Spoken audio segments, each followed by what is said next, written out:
Hello everyone, welcome to study IQ PCS। This is Manish Shrivastava. जैसा कि आपको पता है, रोजाना दिन के 2 बजे एक जनरल स्टडीज का इंपॉर्टेंट सेशन होता है। तो जनरल स्टडीज में जो भी इंपॉर्टेंट सब्जेक्ट हैं, history, geography, economics, polity, science and technology, उनको लेकर रोजाना क्लास होती है। तो ट्यूसडे के दिन होती है साइंस एंड टेक्नोलॉजी की क्लास, जो मेरे द्वारा ली जाती है। इसके अलावा सुबह 8 बजे मेरा एक साइंस का भी सेशन होता है, जो आप रोजाना देख रहे हैं।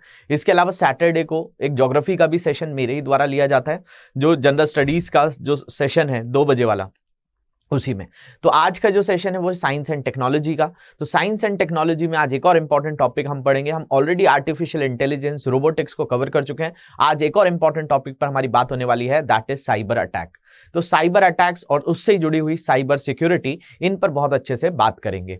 उससे पहले रिसेंटली हमने जो है एक नई पहल शुरू करी है, जिसमें यूपीएससी का जो कोर्स है वो आपको लाइव फाउंडेशन कोर्स मिलने वाला है, और वो मिलने वाला है 20 जून से। तो 20 जून से आपको ये जो है लाइव क्लासेस डेली बेसिस पे रहेंगी, जिसमें मेंटरशिप रहेगी। आप जो भी क्वेश्चंस हैं लाइव क्लासेस में पूछ सकते हैं। ये सारी फैसिलिटीज आपको 20 जून के इस बैच से मिलेगी। और ये कोर्स अभी अगर आप वेबसाइट पे जाएंगे या ऐप पर जाएंगे तो 25,000 का है। अगर आप इसको कोड यूज करेंगे मनीष लाइव, तो बेसिकली ये कोर्स आपको 18,500 का मिलेगा। तो जो भी यूपीएससी के लिए प्रिपेयर करना चाहते हैं, तो बहुत ही स्ट्रक्चर्ड वे में live foundation course study IQ की तरफ से आपको मिलने वाला है। इसके अलावा शुरू करते हैं आज का सेशन, और वो किसके बारे में है, तो साइंस एंड टेक्नोलॉजी का एक बहुत ही इंपॉर्टेंट टॉपिक, जिसका नाम है साइबर सिक्योरिटी। हिंदी में इसी को कहा जाता है साइबर सुरक्षा। तो आज हमारी बात इस पर बहुत अच्छे से होने वाली है। तो भाई, ये जो चीज है साइबर सिक्योरिटी, साइबर सुरक्षा, ये क्यों जरूरी है, ये शब्द क्यों आया, कहां से आया, इसके एक एक बेसिक पर हम बात करते हैं। तो शुरू करते हैं हमारा टॉपिक, जिसमें हम बात करेंगे किसके ऊपर, साइबर सिक्योरिटी के ऊपर। तो देखिए, इसमें सबसे पहला वर्ड है साइबर। तो भाई, साइबर क्या होता है, तो साइबर जुड़ा हुआ है आपका IT से। IT माने इंफॉर्मेशन टेक्नोलॉजी। किसकी बात करेंगे हम, इंफॉर्मेशन टेक्नोलॉजी की, मतलब सूचना प्रौद्योगिकी। तो जहां पर इंफॉर्मेशन टेक्नोलॉजी आ जाए, तो इंफॉर्मेशन टेक्नोलॉजी से ही वर्ड जो जुड़ा हुआ है उसको आपने क्या कह दिया, साइबर कह दिया। मतलब असल में समझे तो क्या करना, किसी डेटा को प्रोसेस करना, किसी डेटा को स्टोर करना, उसको मैनिपुलेट करना। मतलब किसी भी तरह से जो इंफॉर्मेशन टेक्नोलॉजी है, सूचना प्रौद्योगिकी है, वो क्या करता है, उस डेटा के साथ, कोई भी जो है आपका डेटा, चाहे आपकी फोटोज हो गई, चाहे आपके वीडियोज हो गए, चाहे आपका कोई मेल हो गया, ये सारी चीजें क्या है, ये डेटा है। इन डेटा को एक जगह स्टोर करना, उनको प्रोसेस करना, उनको ट्रांसफर करना, उनके ऊपर मैनिपुलेशन करना, ये सारी चीजें किसके अंदर आ जाती हैं, इंफॉर्मेशन टेक्नोलॉजी के अंदर आ जाती हैं। तो ये जितनी भी चीजें हैं जो किससे जुड़ी हो गई, साइबर सिक्योरिटी, मतलब आपका जो साइबर शब्द है वो उन चीजों से जुड़ा हो गया जो किससे रिलेटेड हो गई, इंफॉर्मेशन टेक्नोलॉजी से रिलेटेड हो गई। इंफॉर्मेशन टेक्नोलॉजी का कोई भी एस्पेक्ट हो, आपका डेटा जो है या आपका डाटा जो है, कुछ भी हो रहा हो किसी भी प्रोसेस के अंदर, तो वो क्या है, वो आपका साइबर है। मतलब कि जैसे कि ये एक ऐसी दुनिया है जिसमें आप कहां पर पहुंच जाते हो, IT में पहुंच जाते हो। उस IT में आप डेटा के साथ कुछ ना कुछ तो कर रहे हो। आपको अगर किसी को मेल भेजना है, तो वो मेल आपने फ्रेम किया, उस मेल को आपने किसी को भेजा, तो वो क्या हो गया, वो साइबर हो गया। मतलब साइबर का मतलब पूरा का पूरा रिलेटेड टू कंप्यूटर, और रिलेटेड टू कंप्यूटर मतलब रिलेटेड टू IT। मतलब जहां पर आप किसी भी तरह की जो इंफॉर्मेशन है, और वो इंफॉर्मेशन क्या हो गई, आपके लिए डेटा हो गया। तो उस डेटा के साथ आप क्या कर रहे हैं, उस डेटा के साथ आप अलग अलग तरीके से उसको स्टोर करके रख रहे हैं, उसको कहीं पर क्लाउड में रख रहे हैं, कहीं उसको बैकअप बना के रख रहे हैं। तो जहां पर भी डेटा की बात आ गई, लेकिन डेटा जब आपने लिखा हुआ है पेपर पे, तो वो साइबर नहीं है। अगर वो डेटा आपके बैंक में रखा हुआ है, तो वो साइबर नहीं है, वो आपके कंप्यूटर में रखा है, वो आपने क्लाउड पर रखा है, आपके मेल पर रखा है, आपकी ड्राइव पर रखा है, आपकी हार्ड ड्राइव में रखा हुआ है। तो ये सारी चीजें जो हो गई, जब वो IT से कनेक्शन हो जाता है, तो उस चीज को कह देते हैं क्या, उसको कहा जाता है साइबर। और साइबर में ये डेटा जहां स्टोर होता है, या जहां पर भी आप उसको एक्सेस कर पाते हैं, वो बन जाता है साइबर स्पेस। तो जो आपका यहां पर बात हो रही है सबसे पहले कि जो कंप्यूटर रिलेटेड हो, मतलब आपने बचपन से बहुत सारी कॉपीज बनाई हुई है तो उसमें आपके नोट्स लिखे हैं, तो क्या वो साइबर है? नहीं, वो साइबर नहीं है। साइबर शब्द वहां आएगा जहां आपने वही डेटा कि कोई पीडीएफ आपके फोन में बना के रखी हुई है या आपके लैपटॉप में रखी हुई है, तो वो चीज साइबर हो जाएगा। मतलब जहां पर भी आईटी का कनेक्शन आ जाए और वो जिस स्पेस में है, जिस दुनिया में वो एग्जिस्ट करता है, जहां पर भी वो पाया जाता है, उसको कह दिया जाता है साइबर स्पेस। मतलब that data, that computer thing, that IT thing that found in any kind of device और any kind of world, that is known as cyber space. मतलब वो जो डेटा है वो किसी भी दुनिया में जहां पाया जा रहा है, उस स्पेस को, उस दुनिया को क्या कहा जाएगा? साइबर स्पेस कहा जाएगा। इस साइबर स्पेस का जो सबसे पहले वर्ड यूज किया था वो 1982 में बर्निंग क्रोम करके जो एक नोवेल थी या साइंस फिक्शन हम बोल सकते हैं, ये एक फिक्शन स्टोरी थी। इसमें सबसे पहले साइबर स्पेस शब्द का यूज किया गया। कब? 1982 में। किसके द्वारा किया गया? विलियम गिब्सन के द्वारा। तो नाम याद रखेंगे, विलियम गिब्सन ने अपनी एक साइंस फिक्शन स्टोरी लिखी थी और उसमें किस शब्द का इस्तेमाल किया था? साइबर स्पेस का। तो ये विलियम गिब्सन है, बर्निंग क्रोम नाम की वो किताब थी। इसके अलावा 1984 में एक नोवेल आई थी जिसका नाम क्या था? Nero Manson. और नीरो मैनसन ने भी क्या यूज किया था? साइबर स्पेस को। तो साइबर स्पेस क्या हो गया?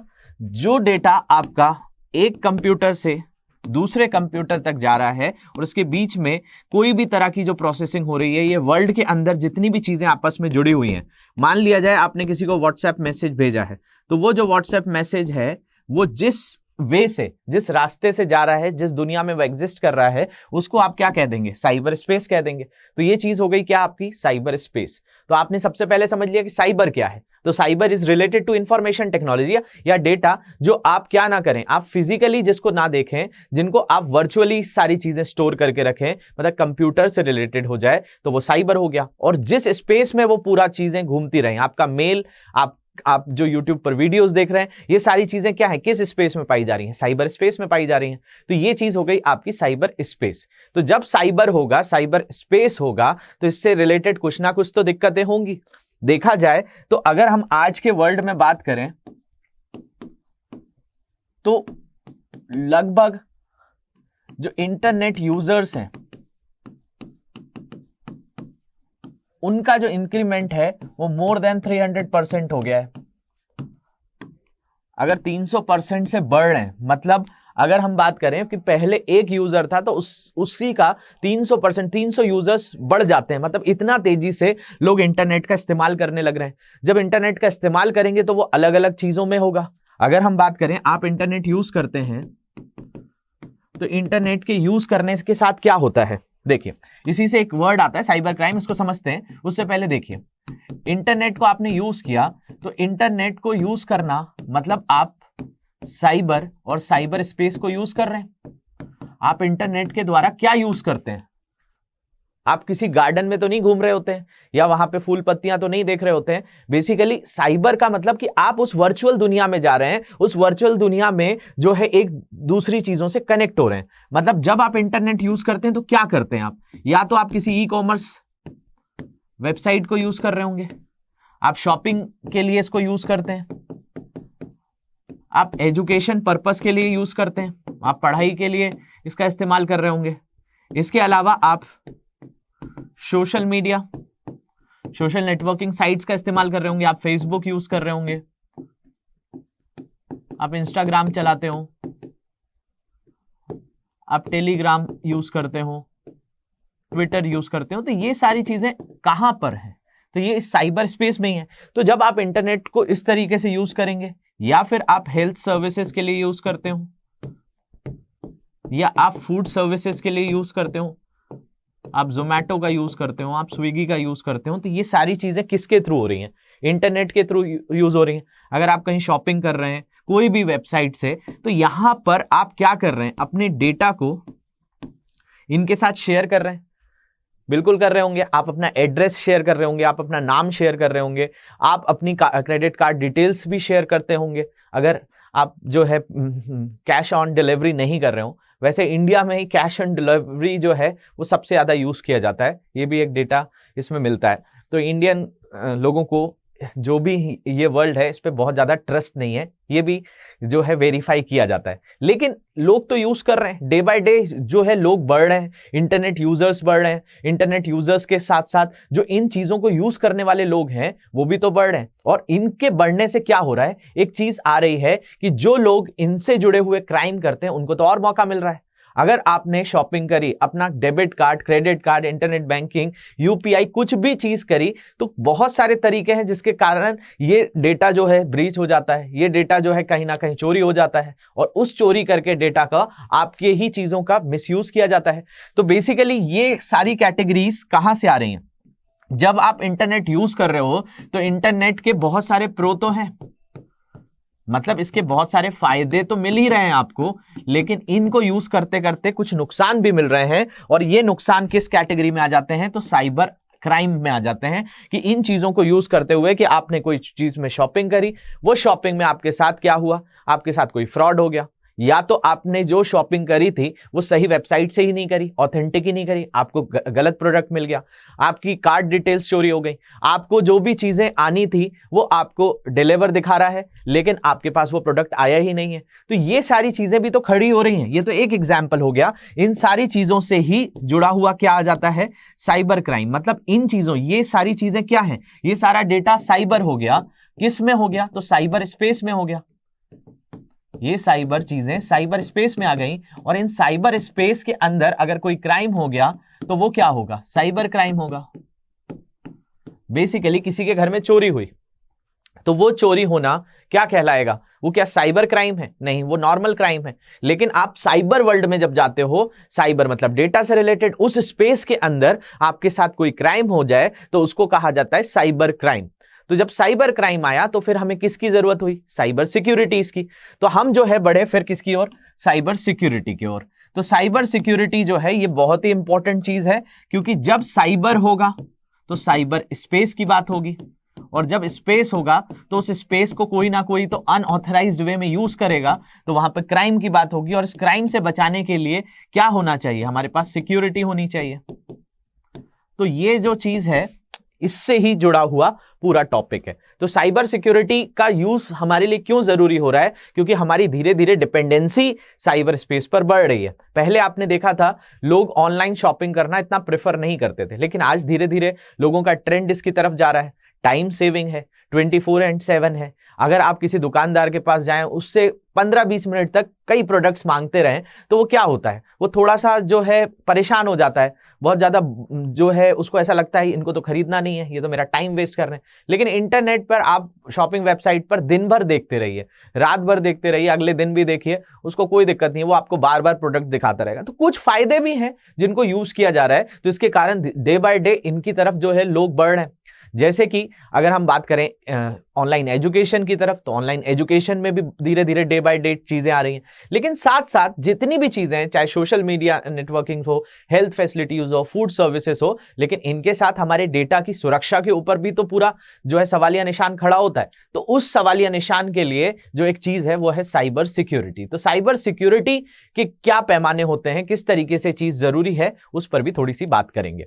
तो शुरू करते हैं इसमें साइबर सुरक्षा में। तो साइबर सुरक्षा में बात करें तो 1971 में जो बॉब थॉमसन थे उन्होंने इस चीज पर बात करी थी, और ये जो है किसके अंदर? क्रीपर नाम का एक जो इन्होंने वर्म बनाया था 1971 में, कि भाई हर कंप्यूटर के अंदर, हर साइबर स्पेस के लिए कोई ना कोई सुरक्षा होनी चाहिए। तो इस सुरक्षा के लिए 1971 में बॉब थॉमसन ने क्रीपर नाम की चीज को यूज किया था। इसके अलावा जो 1972 में पहला एंटीवायरस सॉफ्टवेयर यूज किया गया तो वो क्या था? वो था रीपर।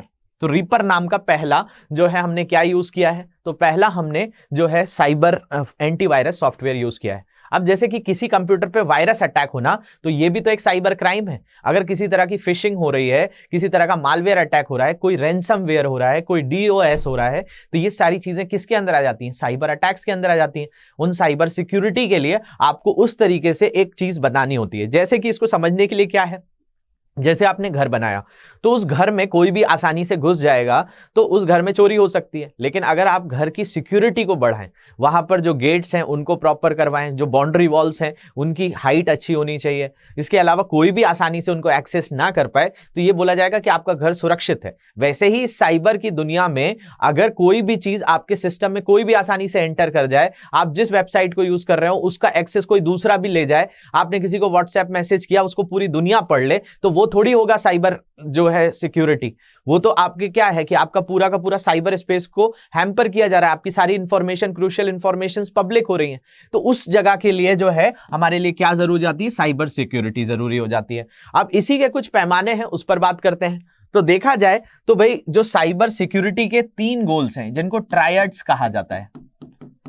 ट्रायड्स का मतलब होता है 3 चीजें बहुत ज्यादा जरूरी हैं आपकी किस चीज के लिए, साइबर सिक्योरिटी के लिए।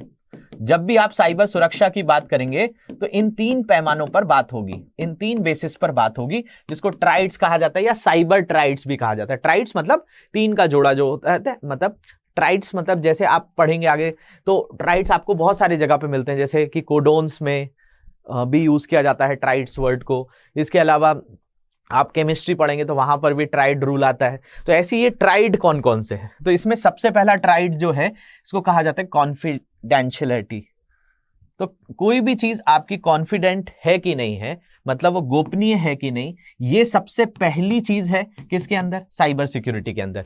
मतलब जैसे कि आपने किसी को मेल किया, अब आपने तो मेल सेंड कर दिया, लेकिन वो जो मेल सेंड हुआ उससे पहले ये कई लोगों तक पहुंच गया और कई लोग आपके मेल को एक्सेस कर रहे हैं, तो क्या ये कॉन्फिडेंट हुआ, इसमें कॉन्फिडेंशियलिटी आई, नहीं आई। मतलब आपको सबसे पहले साइबर सुरक्षा में क्या चाहिए, आपको गोपनीयता चाहिए, आपको कॉन्फिडेंस होना चाहिए।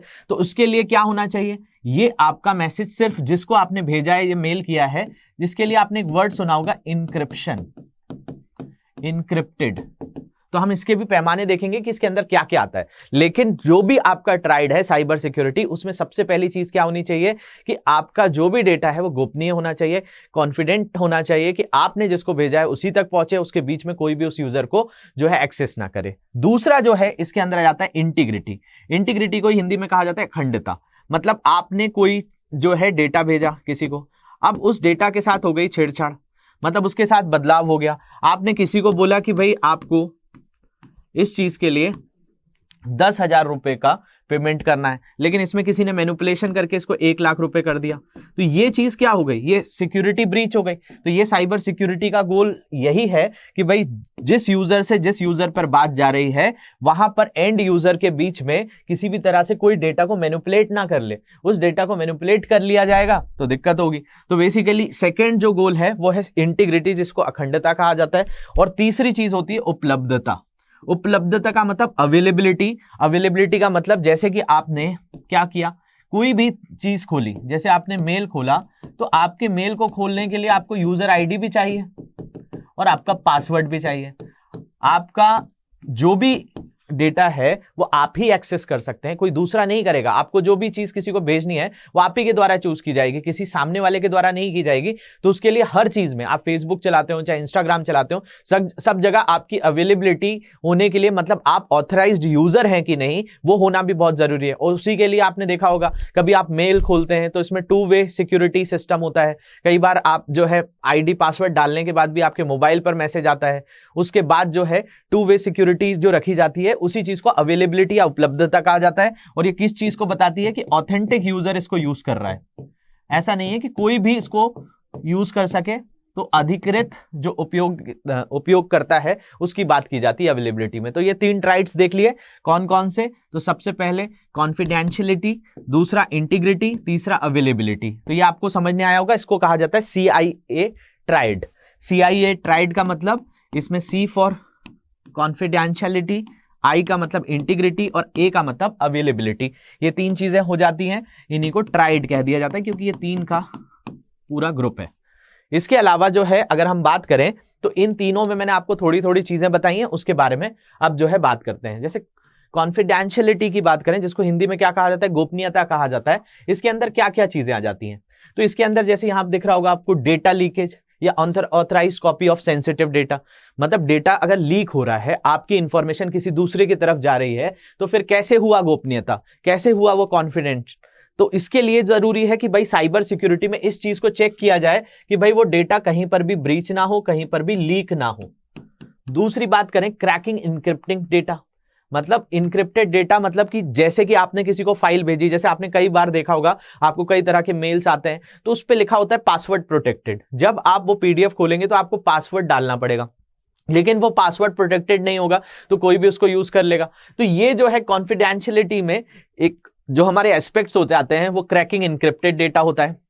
Man in the middle on plain text, installing spyware malware on a server, ये सारी चीजें होती हैं। इनको मैं बताऊंगा एक एक करके कि ये क्या होता है, मैन इन द मिडिल क्या होता है, डीओएस क्या होते हैं। तो ये तीन जो हमारे बेसिक चीज है। इंटीग्रिटी मतलब हमारे डेटा के साथ कोई भी छेड़छाड़ नहीं होनी चाहिए, डेटा के साथ कोई भी मैनिपुलेशन नहीं होना चाहिए। जैसे मालवेयर इंसर्शन किया जाता है, मैलिशियसली एक्सेसिंग सर्वर, फोर्ज किया जाता है रिकॉर्ड्स को, unauthorised database scan, remote controlling zombie systems होते हैं जो अपने आप उस डेटा को बदलते हैं। तो ये नहीं होना चाहिए, अगर ये नहीं होगा तो वो इंटीग्रिटी होगी। और तीसरा हमने अवेलेबिलिटी की बात करी, इसमें भी डीओएस डीडीओएस अटैक होता है, रैंसमवेयर अटैक होते हैं, डेलिबरेटली डिस्टर्बिंग अ सर्वर। तो इन तीनों चीजों को ही बिगाड़ने के लिए कोई भी साइबर अटैकर अटैक करता होगा। तो इन चीजों में क्या क्या आते हैं उन पर भी बात करते हैं। तो एक जो चीज है इसमें सबसे पहली वो क्या है, कॉन्फिडेंशियलिटी है। तो कॉन्फिडेंशियलिटी का मतलब गोपनीयता हो गया। और इसमें क्या किया जाता है कि साइबर सिक्योरिटी प्रोवाइड की जाती है। कैसे, तो भाई इंक्रिप्शन से। इंक्रिप्शन का मतलब कि आपका जो मेल है, आपका जो मैसेज है वो क्या होना चाहिए, वो जो भी एंड यूजर तक जा रहा है उसके बीच में वो किसी के लिए भी एक्सेसिबल नहीं होना चाहिए। मतलब कोई भी आपकी चीजें ना बीच में पढ़ पाए। जैसे कि व्हाट्सएप में लिखा रहता है इनक्रिप्टेड मैसेज, तो आपका मैसेज जिसको जाएगा उसके बीच में कोई भी तरह से उसको रीड नहीं कर सकता। तो इंक्रिप्शन बहुत जरूरी हो गया। एक्सेस कंट्रोल, कि उसको कौन कौन एक्सेस कर सकता है। इसके अलावा ऑथेंटिकेशन, कि मतलब जैसे मैंने आपको बताया था पासवर्ड प्रोटेक्टेड आजकल चीजें आती हैं कि आपने अगर किसी को मैसेज कर भी दिया है, मेल कर भी दिया है, कोई पीडीएफ भेज भी दी है, तो वो पीडीएफ जो भी ऑथराइज्ड यूजर है, ऑथेंटिक यूजर है, उसी तक पहुंचे, तो उसको पासवर्ड प्रोटेक्टेड कर दिया जाता है, ऑथराइजेशन दे दिया जाता है, फिजिकल प्रोटेक्शन भी उसको अलग से प्रोवाइड किया जाता है। ये सारी चीजें किसके अंदर आ जाती हैं, साइबर सिक्योरिटी का पहला जो स्तंभ है उसके अंदर। दूसरी बात करते हैं इंटीग्रिटी। इंटीग्रिटी में क्या होता है, टूल्स फॉर इंटीग्रिटी, कि मतलब आपका कोई भी डेटा के साथ क्या ना हो, एक तरीके से फोर्जिंग ना हो। फोर्जिंग का मैंने आपको बताया कि मैनिपुलेशन जिसको कहा जाता है। तो इसको बचाने के लिए क्या किया जाता है, तो इसके लिए जो है बैकअप्स रखे जाते हैं। बैकअप्स का मतलब कि आपने किसी को डेटा भेजा और उसमें छेड़छाड़ कर दी गई, तो आपके पास अगर बैकअप रहेगा तो आपको ओरिजिनल डेटा वेरीफाई कर सकते हैं। दूसरा चेकसम। चेकसम ये होता है कि हर पॉइंट पर चेक किया जाता है कि जो इनिशियल पॉइंट पे डेटा था क्या वो फाइनल पॉइंट पर पहुंचा है, उस चेकसम। इसके अलावा डेटा करेक्शन कोड्स होते हैं कि अगर उसमें किसी भी मैनिपुलेशन किया गया तो आपके आखिरी यूजर को पता चल जाएगा कि आपके डेटा के साथ छेड़छाड़ की गई है। इसका एक बहुत अच्छा एग्जांपल है ब्लॉकचेन टेक्नोलॉजी। ब्लॉकचेन टेक्नोलॉजी जो होती है वो बेसिकली जो आज आजकल क्रिप्टो करेंसीज वगैरह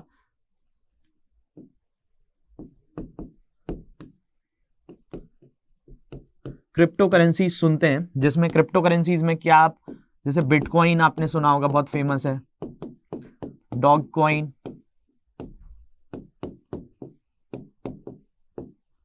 इथेरियम यूएसए वगैरह में चलता है। तो ये जिस टेक्नोलॉजी पर बेस्ड है वो है ब्लॉकचेन टेक्नोलॉजी। ब्लॉकचेन टेक्नोलॉजी में ये होता है कि भाई जैसे ये ब्लॉक्स में आपका डेटा स्टोर होता है और ये जो डेटा है इसकी कुछ इंफॉर्मेशन इसमें भी सेम रहती है। जैसे मान लिया जाए यहां पर भी ए है, यहां पर भी ए है, तो ये जो इंफॉर्मेशन है ये तीनों के साथ शेयर है। तो अगर कोई इस चीज में चेंज करेगा तो ये दोनों बता देंगे कि आपका ये फर्स्ट वाला जो है इसके साथ क्या कर रहा है, मैनिपुलेशन कर रहा है। तो ये इस तरीके से क्या हो जाता है, आपका इंटीग्रिटी जो बनी रहती है, मतलब अखंडता आप किसी भी सिस्टम में बना के रखते हैं। वैसे तो ये ब्लॉकचेन टेक्नोलॉजी एक इंपॉर्टेंट टेक्नोलॉजी है जिसको हम सेपरेटली भी कवर करेंगे। मैं समझाऊंगा कि क्रिप्टो कैसे काम करता है, तो उस पर हमारी बात होगी। लेकिन ये इस तरह से थोड़ा बहुत याद रखिए कि डेटा करेक्शन कोड्स वगैरह जो होते हैं वो ब्लॉकचेन टेक्नोलॉजी पे होते हैं। तीसरा हमने बात करी थी अवेलेबिलिटी की। अवेलेबिलिटी में मैंने बताया कि भाई क्या होता है, सबसे पहले ऑथराइज्ड जो यूजर है, अधिकृत उपयोगकर्ता है, उस तक बात होती है। अगर आपका मेल, आपका व्हाट्सएप कोई भी एक्सेस करने लगे, कि आपका नंबर डाला, आपका व्हाट्सएप उसने एक्सेस कर लिया, तो वो कैसे ऑथराइज्ड हुआ, कैसे वो अवेलेबिलिटी को फॉलो करेगा। तो इसलिए जो है आपका सिक्योरिटी में इसको भी जोड़ा जाता है कि अगर जैसे आपके फोन में व्हाट्सएप डाउनलोड होगा, तो आप जहां वो डाउनलोड होगा तो वो जिस पहले सिस्टम में था वहां से वो लॉग आउट हो जाता है।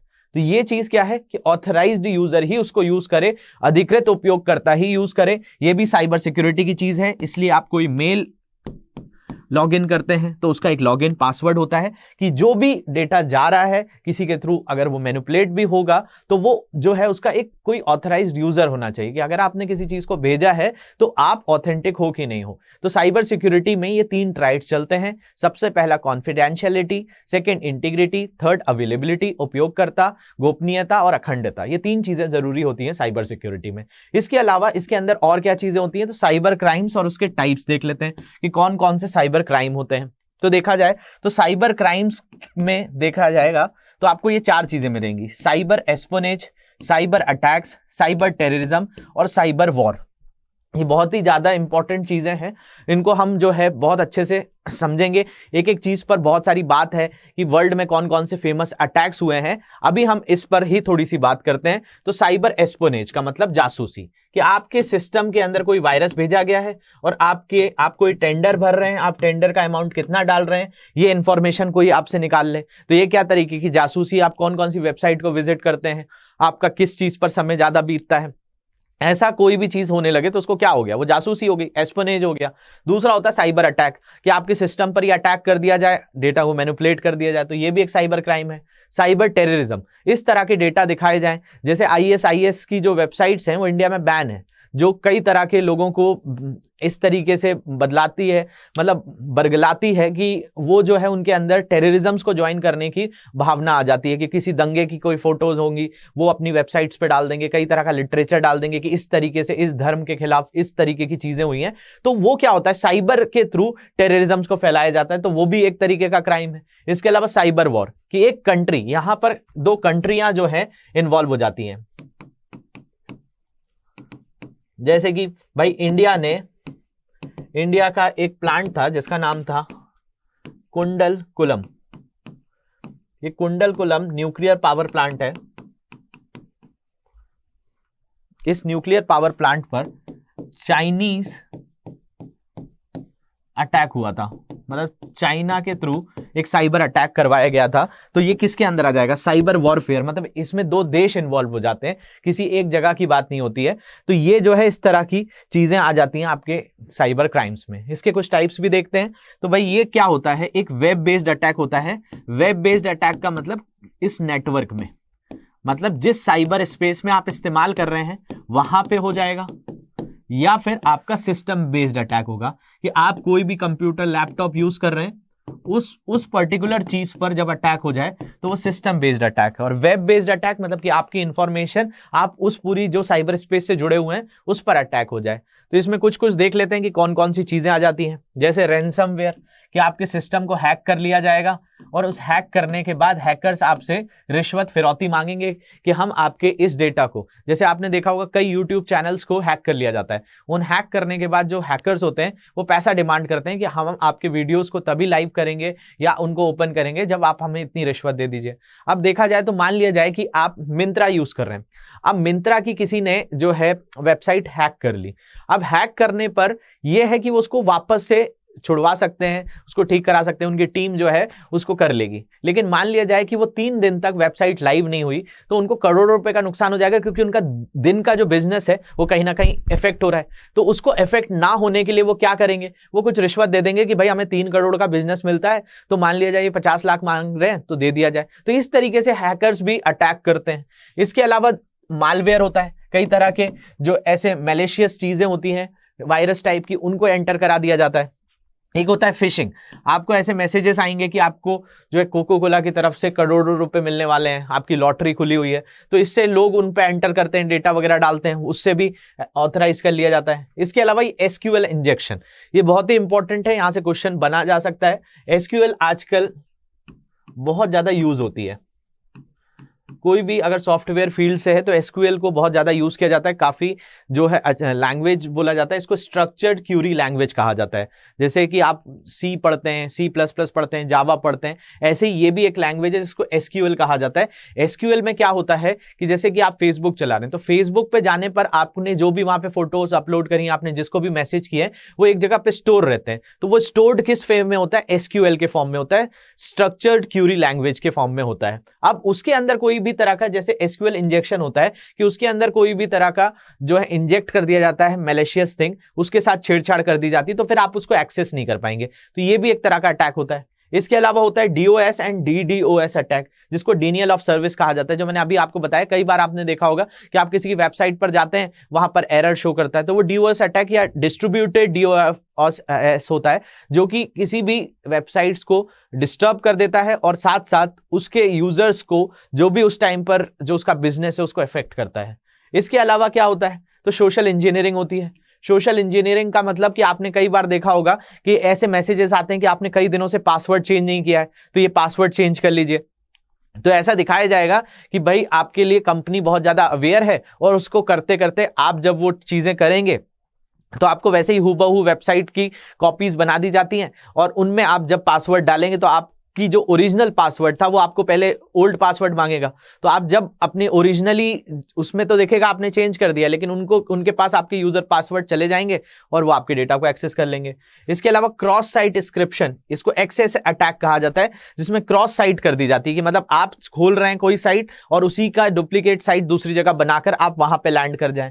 इसके अलावा क्रिप्टो जैकिंग, क्रिप्टो जैकिंग जो आपकी क्रिप्टो करेंसीज होती हैं उनको जैक कर लिया जाता है, वो होता है। इसके अलावा DNS टनलिंग, ये डोमेन नेम सर्वर होता है। आप कोई भी डोमेन नेम से सर्च करते हैं, जैसे कि अगर आप सर्च कर रहे हैं, मान लिया जाए आपने इंडियन क्रिकेट सर्च किया। अब इंडियन क्रिकेट सर्च करने पर आपको BCCI की वेबसाइट खुलेगी, तो वेबसाइट खुलने पर URL अलग होता है और डोमेन नेम अलग होता है। डोमेन नेम आपने इंडियन क्रिकेट ही डाल दिया तो ओपन हो जाएगा, लेकिन ये जो डोमेन नेम सर्वर होता है कि आपने DNS टनलिंग में ये होता है कि आप जो डोमेन नेम डाल रहे हैं उससे आपको उस यूजर आईडी पर, मतलब उस URL पे ना भेजते हुए किसी दूसरे URL पे भेज दिया जाता है। इसके अलावा zero day exploit, zero day exploit का मतलब होता है कि यहां पर जो हैकर्स होते हैं वो इतने एडवांस होते हैं कि आपके पास जो सॉफ्टवेयर है, जो एंटीवायरस है, उससे वो पहले ही सारी चीजों को एक्सेस कर लेते हैं और उनका असर नहीं होता। तो जीरो डे अटैक मतलब एडवांस तरीके का अटैक।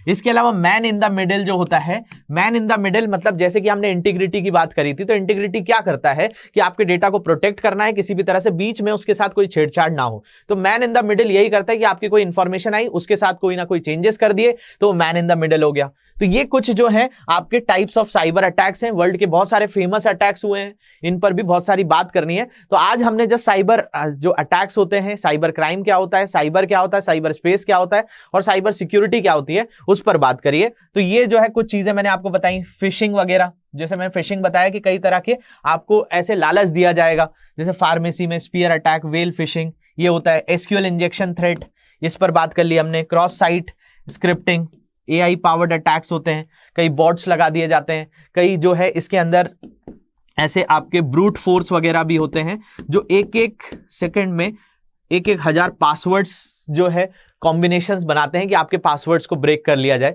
तो इस तरह के ये अटैक्स होते हैं। तो आज हमने इनमें से कुछ की बात करी है, लेकिन आगे इसके ऊपर और बात करेंगे। बहुत सारे जो फेमस साइबर अटैक्स हुए हैं उन पर भी, और इंडिया भी इसमें क्या कर रहा है, कौन कौन से इंस्टीट्यूट से हमारे इससे जुड़े हुए, उस पर अगले लेक्चर्स में बात करेंगे। तो होप ये चीज आपको यहां तक समझने आई होगी। कोई भी तरह का डाउट है, सोशल मीडिया हैंडल्स पे मुझसे जुड़ सकते हैं, PDF ले सकते हैं, और भी कोई तरह की चीज है तो कमेंट सेक्शन में जरूर लिख दीजिएगा। Thank you very much for watching this. Have a great day.